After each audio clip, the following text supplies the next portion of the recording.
Being founded in 2001 by engineer Fred Grubb and manufacturing their first ever roller coaster in 2011, which was the New Texas Giant at Six Flags Over Texas, Rocky Mountain Construction would be one revolutionary roller coaster manufacturer. They would not build a ground-up roller coaster on an empty piece of land. They would go into parks, find their old, outdated, rough, maybe even reaching the end of its service life wooden roller coaster, conjure up a new design, rip out all of the wooden track, and throw in a brand new layout, one utilizing an all-new steel track system that they would call the iBox. This iBox track featured very different trains than the other older wooden coasters that they replaced, and they would be capable of having steep drops, tight turns, incredible airtime moments, and even later throw-in inversions.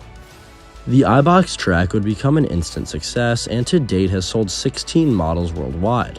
Just a couple years after the unveiling of the iBox track, RMC unveiled the wooden topper track. This was a track system that would utilize 6 layers of wood and on top of them one thick layer of steel.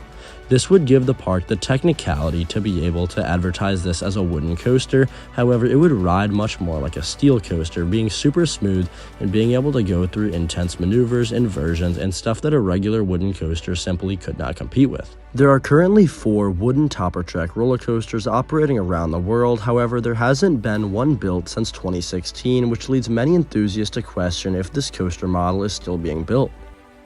And finally, in terms of RMC's models, we have the last one being the Raptor track. This is the newest one, opening its first coaster in 2018, and this was the world's first true single-rail roller coaster. There have been 5 built to date, with 1 still under construction, and it seems to be the most popular of RMC's currently offered models in the 2020s decade.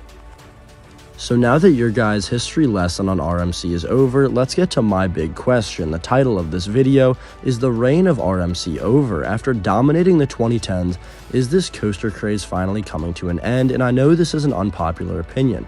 Everybody loves a good RMC, the airtime, the inversions, I get that, yada yada, and the world would be a better place if every park had an RMC coaster. However, if you were to ask me, and if I were to take an honest bet about the future, RMCs will be slowing down, at least in the construction of their coasters, considerably. Now, this isn't just some wild claim that I'm using to clickbait this video and get more views. I actually believe this, and here's the research that I've done so I can back up this claim. Between 2013 and 2019, RMC would produce 17 roller coasters. Now, out of their total of 27, that doesn't seem like that much, but let's dive more into it. Of the 10 coasters remaining, 1 was built in 2011, which was their original, and they didn't build another coaster until the 2013 date that I'm using. So now let's move on to the latter side of the years that I mentioned, and of the 9 remaining coasters, 1 of them is quite literally just RMC retracking a dark ride coaster in Fire in the Hole at Silver Dollar City, and it's a little bit foggy if you guys even count that as a new coaster.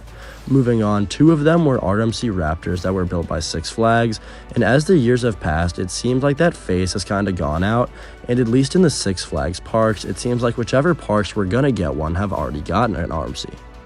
So, of the remaining 6, Stunt Pilot at Silverwood was originally intended to go to another park and open a couple years earlier. However, that deal fell through, so Silverwood just bought the project at a discount rate, which you can't always count on. Then Iron Gwazi and Wildcat's Revenge are just makeovers of older wooden coasters, and as I've mentioned already, the amount of rides that are still available for RMC to quote-unquote RMC them is depleting quickly. And for the final remaining coasters, we have Air Force One at Fun Spot Atlanta, which with all due respect was just a piss-poor financial decision from a chain too small to be buying a coaster as expensive and large scale as an RMC. And finally, we have the under construction dual-tracked Raptor project coming to Wallaby Hollow next year, and this, I think, could be RMC's lifeline. I know for the entire video I've been talking down on the future of this company, saying that if the future is anything like the last couple of years in terms of how plentiful it's been for the company and the orders they've been receiving, the company will not be in a very good standing financially. However, if RMC can maximize their potential in Europe and the rest of the world by showing how reliable their product is, how popular it is, and how much it benefits the park, then that could really be a savior for the company. Because in my eyes, as it stands right now, RMC has almost fully exhausted what they can do, at least in the United States, and that means that if they keep wanting to grow and expand and stay afloat as a company, they will have to set their sights on Asia and Europe, Europe and the rest of the world, because as it stands right now, if RMC just continues their trend of getting a coaster added here and there and only getting a couple calls every few years, it may start to get rough for the company as we get later in the 2020s.